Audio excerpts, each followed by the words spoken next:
के कुदूस और जलाली नाम में आप सबकी सलामती है।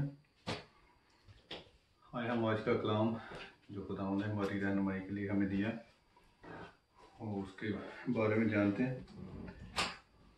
तो आज कलाम मुकद्दस में से निकालें पहला सलातीन उसका 17 बाब 17 चैप्टर और उसकी 8वीं आयत से पढ़ेंगे। लिखा है, तब खुदावंद का ये कलाम उस पर नाज़िल हुआ कि उठ और सिदा के सारपत को जा और वहीं रह। देख, मैंने एक बेवा को वहां हुक्म दिया है कि तेरी परवरिश करे। सो उठकर सारपत को गया और जब वो शहर के फाटक पर पहुंचा तो देखा कि एक बेवा वहां लकड़ियां चुन रही है। सो उसने उसे पुकार कर कहा, जरा मुझे थोड़ा सा पानी किसी बर्तन में ला दे कि मैं पीऊं। और जब वो लेने चली तो उसने पुकार कर कहा, जरा अपने हाथ में एक टुकड़ा रोटी मेरे वास्ते लेती आना। उसने कहा, खुदावंद तेरे खुदा की हयात की कसम, मेरे यहाँ रोटी नहीं, सिर्फ मुट्ठी भर आटा एक मटके में और थोड़ा सा तेल एक कुपी में है। और देख, मैं 2 लकड़ियां चुन रही हूं ताकि घर जाकर अपने और अपने बेटे के लिए उसे पकाऊं और हम उसे खाएं फिर मर जाएं। और एलिया ने उसे कहा, मत डर, जा और जैसा कहती है कर, पर पहले मेरे लिए एक टिकिया उसमें से बनाकर मेरे पास ले आ। उसके बाद अपने और अपने बेटे के लिए बना लेना, क्योंकि खुदावंद इस्राएल का खुदा यूं फरमाता है कि उस दिन तक जब तक खुदावंद ज़मीन पर मींह न बरसाए, ना तो आटे का मटका खाली होगा और ना तेल की कुप्पी में कमी होगी। सो उसने जाकर एलिया के कहने के मुताबिक किया और ये और वो और उसका कुनबा बहुत दिनों तक खाते रहे। और खुदावंद के कलाम के मुताबिक जो उसने एलिया की मार्फत फरमाया था, ना तो आटे का मटका खाली हुआ और ना तेल की कुप्पी में कमी वाक़या हुई। आए हम दुआ करें।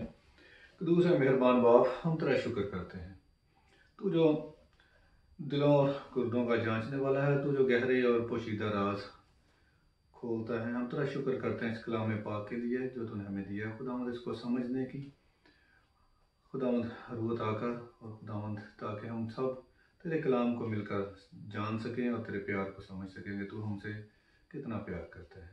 मसीह यीशु के कुदूस और जलाली नाम में मांगते हैं, आमीन। तो यहाँ पर हम देखेंगे एलिया की स्टोरी है कि एलिया को खुदा ने किस तरह उस कहत के दिनों में जब हर तरफ अनाज की कमी थी, बारिश नहीं हो रही थी। अगर इसी 17वें चैप्टर में हम पहली आयत पढ़े तो तुम जानते हैं कि खुदावंद ने एलिया को हुक्म दिया कि दुआ कर कि मींह ना बरसे। और वो लिखा कि हम जानते हैं कि 3.5 वर्ष तक ज़मीन पर मींह नहीं हुआ। तो जब एलिया जो है वहां से चलता है तो खुदावंद उसको हुक्म देता है। हम देखते हैं इसको आयत बायत। लिखा है कि खुदावंद का कलाम उस पर नाज़िल हुआ कि उठ और सिदा के सारपत को जा और वहीं रह। अब देखते हैं कि कहत के दिन है। इससे पहले अगर हम देखें तो वो एलिया जो है वो कौवे जो है उसकी परवरिश करते रहे कुछ अर्सा तक। तो उसके आगे जब खुदावंद उसको वो नाला जो है सूख जाता तो खुदावंद जो उसको हुक्म देता कि अब यहाँ से चल और जहां मैं तुझे हुक्म दे रहा हूं वहां पे जाके रह। और यहाँ पर अगर हम देखते हैं तो जिस औरत से वो इजाबेल से भाग रहा है, ये जो सारपत है ये उसी की का शहर है जहां उसके लोग रहते हैं जो बुत परस्त हैं।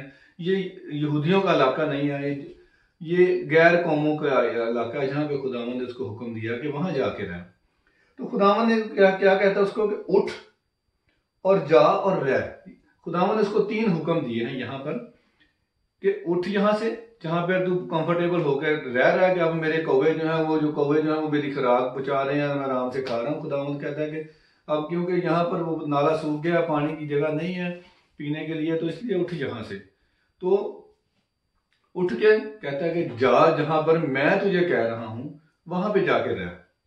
तो मेन चीज क्या है कि खुदा का हुक्म जो है वो उसके बंदों के लिए मानना कि जैसे खुदा हमें कहता है हमें करना है, फरमंबरदारी है।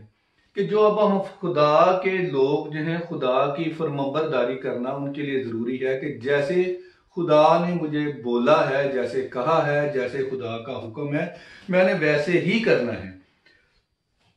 तो वो जब खुदा के हुक्म के मुताबिक वहां से चल पड़ता है जहां पर खुदा उसको हुक्म देता है। तो आज हम जिस आयत पर, वैसे तो अगर हम इसके एक एक लफ्ज पर गौर करें तो बहुत कह लो कि एक एक लफ्ज में एक हमारे लिए खुदा का मैसेज है। लेकिन आज हम जिस बात पर इसमें हवाले में से जो हमने पढ़ा है गौर करेंगे वो है कि जो आखिरी आयत हमने पढ़ी है 16वीं कि और खुदावंद के कलाम के मुताबिक जो उसने एलिया की मार्फत फरमाया था कि ना तो आटे का मटका खाली हुआ और ना तेल की कुप्पी में कमी हुई। हम सिर्फ इस आयत पर गौर करेंगे कि फरमंबरदारी में खुदा की बरकतें हैं। जब हम खुदा के किए कहे के मुताबिक करते हैं, खुदा के कहे के मुताबिक चलते हैं, उसके कहे के मुताबिक अमल करते हैं, उसकी मर्जी के मुताबिक अपने आप को पेश करते हैं, तो खुदा जो है फरमंबरदारी के वसीला से हमें बरकत देता है। उसकी ब्लेसिंग जो है हमें उसकी फरमंबरदारी के वसीला से हमें मिलती है। कि जब हम अपने आप को खुदा की मर्जी के आगे सौंप देते हैं कि हाँ जो तू कह रहा है मैं करने को तैयार हूं और मैं करता हूं। तो यहां पर भी हम देखते हैं कि जब उसने वहां पर पहुंचता है तो लिखा है कि उसने, जब एलिया को पता नहीं है कि जहां पर खुदा मुझे भेज रहा है, वो शायद वो ये सोच रहा हो कि जहां पर मैं जा रहा हूं, जहां पर खुदा ने मेरे खाने पीने का बंदोबस्त किया है, कोई मेरी कोई अमीर औरत होगी, बेवा होगी जिसके पास खुदा ने मुझे कहा है कि जा। लेकिन जब वहां पर पहुंचता है तो देखते हैं कि वो लकड़ियां चुन रही है। क्या मतलब है कि वो गरीब औरत है। और जब उसको वो बोलता है कि मेरे लिए पानी लाना, तो पानी लेने को जब जाती है तो वो आवाज देता है कि मेरे लिए एक रोटी भी बना कर ले आना। अब वो उसका जो जवाब है, जब वो सुनती है तो उसका जवाब जो है वो बड़ा ही मायूस कुन है कि मेरे पास तो पहले ही थोड़ा सा आटा है और थोड़ा सा तेल है और मैं थोड़ी सी लकड़ियां चुन रही हूं ताकि मैं आखिरी दफा उसका दिन देखें कि कैसा है। कि वो उसने जब सुबह उठी है तो उसने ये चीज अपने जेहन में बैठा ली कि आज जो मेरे पास है इसके बाद कोई उम्मीद नहीं है कि कहां से मुझे सारी तरफ कहत है, कोई अनाज हर तरफ किसी के पास भी नहीं है, ना वो किसी से उधार ले सकती है, ना वो किसी से मांग सकती है, क्योंकि सभी की पोजीशन जो है उस एरिया में एक जैसी हुई है। तो उसने सोचा कि जो है चलो आज पकाते हैं और पकाने खाने के बाद आज आखिरी दफा खाएंगे और दोनों माँ बेटा मर जाएंगे, क्योंकि वो इतनी ना उम्मीद है, मायूस है कि अब कोई चारों तरफ कोई उम्मीद नजर नहीं आ रही।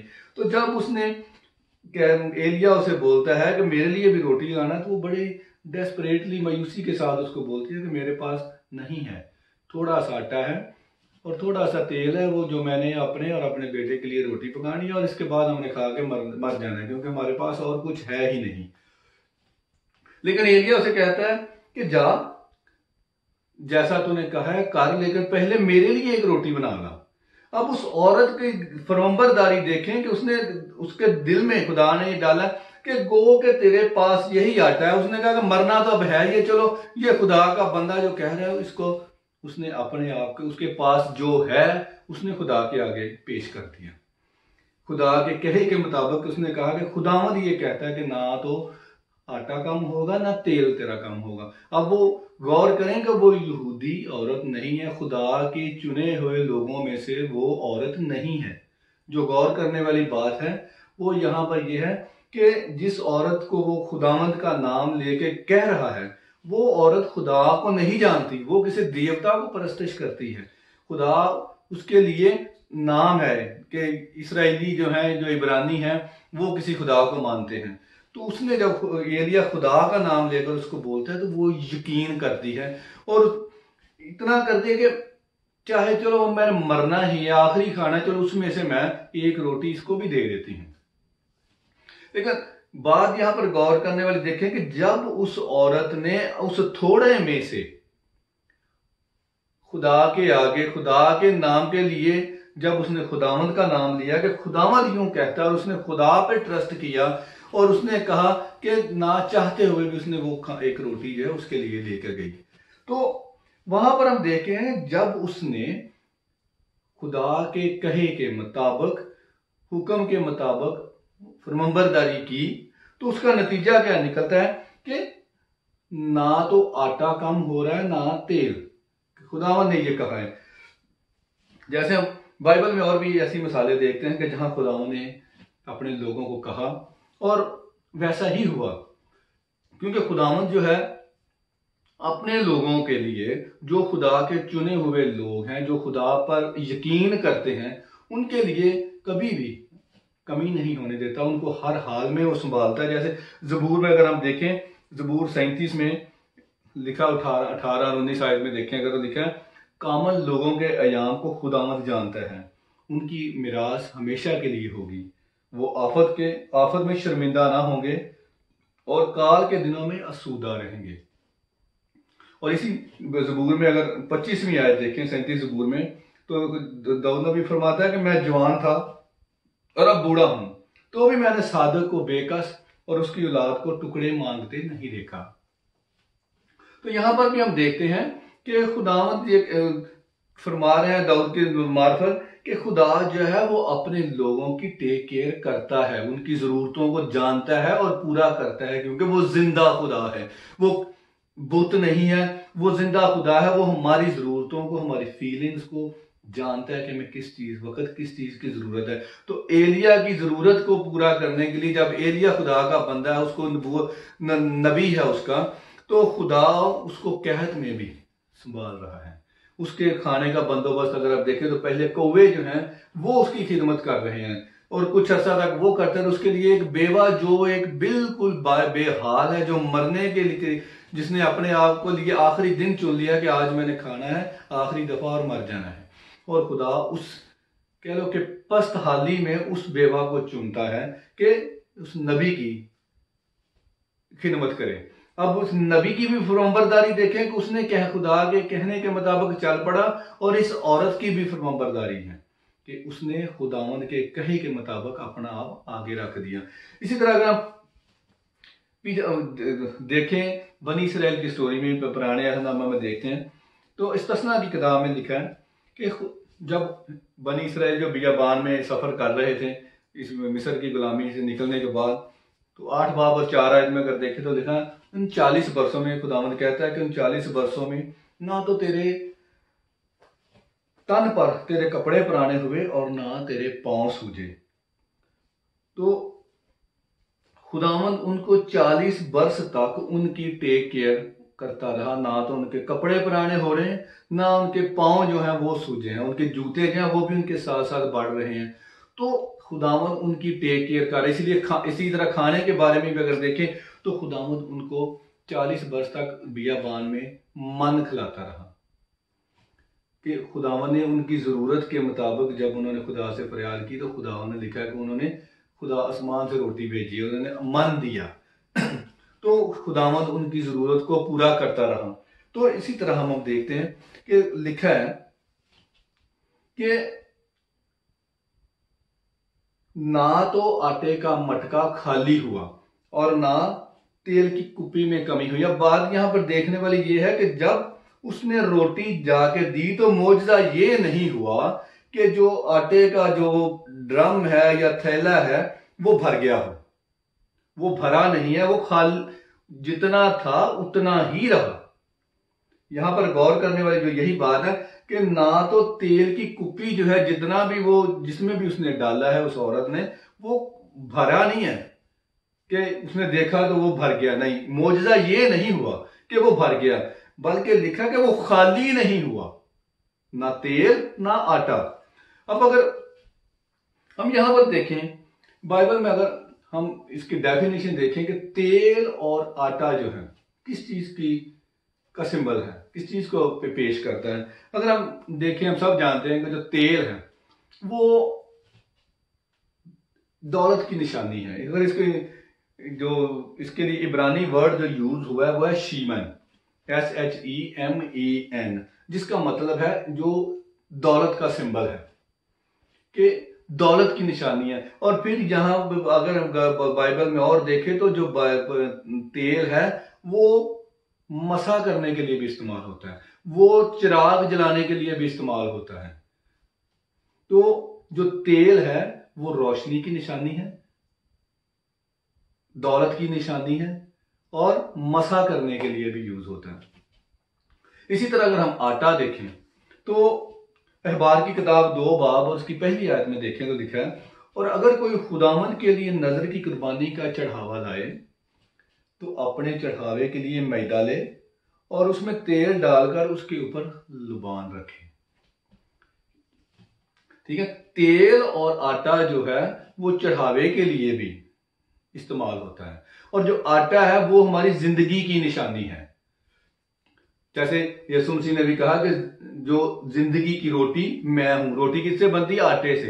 अगर हम आटे को थोड़ा और गौर से देखें तो आटा जो है वो ग्राइंड किया जाता है, उसको छाना जाता है ताकि हर तरह की जो नहीं चाहने जरूरत वाली चीजें उसको निकाल दिया जाए। और इसीलिए इस बात पे फिर किसी टाइम बात करेंगे कि खुदावन ने ये भी कहा कि मैं जिंदगी की रोटी हूं, और वो जो रोटी है वो आटे से बनती है, और आटा जो है वो एक जिंदगी की निशानी है। तो इसी जहां पर भी हम अगर देखें तो आटा जो है और तेल की बात हो रही है, तो ना तो आटा खत्म हो रहा है, और दोनों जो है एक दौलत की और जिंदगी की निशानियां हैं। तो लेकिन साथ में क्या है? फरमंबरदारी, कि फरमंबरदारी। और अगर हम और इसको गौर से देखें तो यहां पर जहां पे लिखा है कि ना आटा का मटका खाली हुआ और ना तेल की कुपी, कि वो भरा नहीं है लेकिन खाली नहीं हो रहा। अब भरा क्यों नहीं, हम ये भी देख सकते हैं कि अगर वो आटा का मटका जो है भरा रहता, कितने दिन भरा रहता? अगर जैसे लिखा है, पौलुस रसूल फरमाते हैं कि देखी हुई चीजें जो हैं वो चंद रोजा हैं और अनदेखी चीजें जो हैं वो अवधि हैं। कि अगर वो मटका भरा रहता तो वहां पर वो तो खाली होना था। एक दफा अगर आप खुदा उसको दे देता कि ये लो जी भर गया, कितनी देर निकाल लेता? महीना, 2 महीने, 4 महीने, 6 महीने, कितना बड़ा मटका होगा। लेकिन वो मटका भरा नहीं है, इसलिए भी क्योंकि चारों तरफ जितना भी वो एरिया, वो सबके पास खाने को आटा नहीं है, तेल नहीं है। अगर उसके पास भरा होता तो ये भी चांसेस थे कि जो दूसरे लोग हैं वो उस औरत को ही मार देते, कि क्योंकि जब भूख लगी होती है, हर तरफ भूख का बसेरा है, हर कोई मर रहा है, तो वो पता चलता कि इस बेवा औरत के पास आटा भी है, तेल भी है, तो वो उसे छीन लेते। लेकिन खुदा ने उसको उससे भी महफूज रखा और अपना मौजज़ा भी दिखाया कि उसका ईमान जो है। अगर हम देखें, जब खुदा ने बनी इसराइल को मन देता है बियाबान में, तो खुदावन ने, अगर खरूज की किताब 16 बाब और 4 आयत में देखें तो लिखा है कि खुदावन ने उनसे कहा, जब मन बरसाया तो कहा कि सो ये लोग निकल निकल कर फक्त एक एक दिन का हिसाब हर रोज बटोर लिया करें, कि जितनी उनकी जरूरत है हर रोज की उतना वो हर जाएं और अपने लिए ले आया करें। और कई लोगों ने, अगर हमने वहां पे 16 बाब में जो खरूज की किताबें देखी तो कई लोगों ने लालच किया, वहां पे उन्होंने बहुत ज्यादा इकट्ठा किया।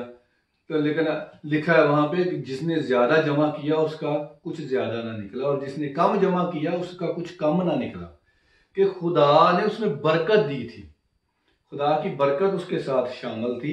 लेकिन जो लोग लालच करते थे और खुदा के हुक्म की फरमाबरदारी नहीं करते थे वहां पे भी, तो जो लोग लाकर कल के लिए खुदा पे भरोसा नहीं करते थे कि शायद कल मिले ना मिले, कल के लिए भी कुछ रख लें, तो जो उन्होंने कल के लिए रखा वो खराब हो गया। वो उनका जो ट्रस्ट था वो कमजोर पड़ता था कि शायद आज मिल गया कल नहीं मिलेगा। लेकिन जब खुदा कहता है तो उसकी फरमाबरदारी में बरकत है। जो उसने कहा है उसका पूरा होना जरूरी है। अय्यूब नबी कहता है कि तेरा हर कॉल जो है उसका पूरा होना जरूरी है, क्योंकि खुदा जो कहता है कायनात की हर चीज को वो मानना ही पड़ता है, चाहे कुछ भी हो जाए। जो वो कहता है वो होता है। तो जैसे हम जो खुदावन ने हमें दुआ सिखाई मत्ती की इंजील में, जिसका जिक्र है छठे बाब में, जैसे हम ऐ हमारे बाप पढ़ते हैं तो उसमें भी लिखा है कि हमारे रोज की रोटी आज हमें दे।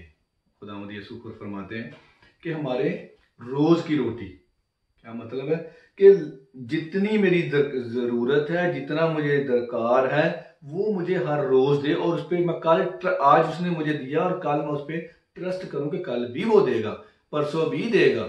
जिंदगी का हर दिन को वो मेरे जानता है, क्योंकि उसने मेरे हर दिन को प्लान किया है। वो मेरी हर जरूरत को जानता है। इसलिए खुदावंद यीशु ये नहीं कहते कि मेरी जिंदगी की रोटी जो है मुझे हर रोज आज ही दे दे, जितनी मुझे दरकार है मैंने मेरी उम्र सारी तक वो मुझे इकट्ठा कर दे ताकि मैं जखीरा कर लूँ। नहीं, कहता है कि खुदा पे ट्रस्ट करोगे, ताकि मेरा जो रिलेशन है खुदा के साथ वो दुआ के जरिया से हर रोज हर वक्त बना रहे। ताकि ये नहीं कि हम एक दफा पालूं और बस, जैसे अमसाल की किताब 30 बाब में लिखा है कि वो कहता है कि ऐ खुदावंद ना मुझे ज्यादा दे ना थोड़ा, ताकि कहीं ज्यादा पाकर मैं तुझे ही ना भूल जाऊं कि तू कौन है, क्योंकि मुझे जरूरत नहीं है, मेरे पास तो जखीरा हर चीज का पड़ा हुआ, तो खुदा को भूल जाए। तो कहता है जब अगर कम देगा तो मैं कहीं चोरी करने में निकल जाऊं तो तेरे नाम की तहकीर करूं। तो इसलिए खुदा पे ट्रस्ट करने का मतलब है। और यहां पर भी अगर देखें तो आटा जो है मटका खाली नहीं हुआ, वो ना वो भरा है। हर रोज वो ईमान के साथ उसमें हाथ डालती है और निकाल लेती है अपनी जरूरत का। और खाली नहीं है, जितना अगर इतना था तो वो उतना ही है, लेकिन जितनी उसकी जरूरत है हर रोज उसमें से निकल आती है। ये उसका ट्रस्ट है। ये उसके लिए जो खुदा पर फेथ है हमारा, वो इस चीज की निशानी है कि हम खुदा पर भरोसा करें कि खुदा ने जब कहा है तो वो हमारी जरूरत को पूरा करेगा। उसके कहे के मुताबिक जो वो कहता है उसके आगे हमें अपने आप को सरेंडर करना है। उसने कहा कि जा तो मुझे जाना है, क्योंकि उसके कहने के मुताबिक उसमें हिकमत है। जरूरी नहीं है कि मैं उसको ये पूछूं कि जा, वो कहता है जा तो मैं कहा क्यों जाऊं, किस लिए, मैं तो यहाँ पे बड़ा कंफर्टेबल हूं।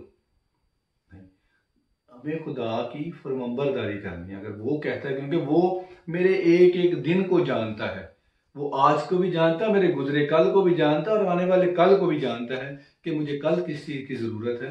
वो मुझे उसके मुताबिक अता करता है, मुहैया करता है, क्योंकि हमारा खुदा जो है वो मुहैया करने वाला है। तो यहाँ पर भी देखें तो वो कहता है कि खुदावंद के कहने के मुताबिक उसका मटका जो है वो खाली नहीं होता। उसमें हर रोज जो है उतना ही निकलता है, जितनी उसकी जरूरत है वो हाथ डालती है उतना उसको मिल जाता है। लेकिन वो खाली जो है वो मटका उसका कह लो कि आजमाइश है, कि वो सोचती होगी कि शायद कल नहीं मिलेगा, है तो इतना ही सही, लेकिन दूसरे दिन फिर उसने हाथ डाला और उतना ही निकल आया। और जितने दिन तक बारिश नहीं हुई उसका जो ईमान है उस औरत का वो प्रैक्टिस में रहा। हर रोज वो उस ईमान की प्रैक्टिस कर रही है कि हर रोज उसमें से निकालती है। हर रोज हमें खुदा से दुआ करनी है, हर रोज की रोटी हमें उससे मांगनी है कि खुदाया मेरी आज की रोटी, मेरी आज की जरूरत जो भी है वो तू जानता है, वो मुझे मेरी आज की जरूरत मुझे आज अता कर।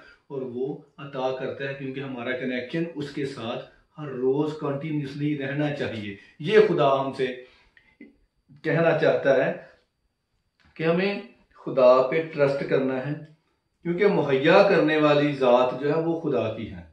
वो किसी को भी इस्तेमाल करता है। उस बेवा को देखें कि जो मरने के करीब है, जो अपनी जिंदगी से मायूस है, उसकी फरमाबरदारी से, उसके ईमान के वसीला से उसका अपना कुनबा भी पलता है और उस नबी की भी वो खिदमत करती है।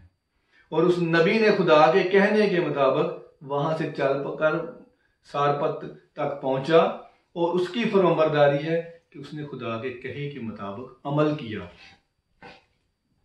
इसी तरह जब हमें खुदा के बातों पर, खुदा के कहे के मुताबिक हम अमल करेंगे, अपने आप को उसकी अपनी मर्जी को उसकी मर्जी के आगे सरेंडर कर देंगे, क्योंकि उसकी मर्जी में हमारी मर्जी है। ये नहीं है कि उसकी मर्जी जो है वो कुछ और है, वो हमारी ज़रूरत को जानता है, लेकिन हमें ईमान के साथ उसके आगे अपनी मर्जी को सरेंडर करना है कि खुदाया जो तेरी मर्जी है उसमें मेरी मर्जी है, जो तेरी खुशी है मेरी उसमें खुशी है, कि तू खुश होएगा तो मैं खुश होऊंगा। तो ये खुदा हमसे चाहता है कि जो बाइबल का पैगाम है वो यही है कि हम हर रोज़ उसके साथ कनेक्ट रहें, अपनी हर ज़रूरत के लिए उस पर भरोसा करें, ताकि खुदा जो है वो हमारी हर ज़रूरत को अपने ठहराए वक्त के मुताबिक और अपने ठहराए प्रोग्राम के मुताबिक पूरा करें। मसीह यीशु हम सब को बरकत दे, कलाम के वसीला से हमारी सब खताएं जो हम मिटाई दें। आमीन।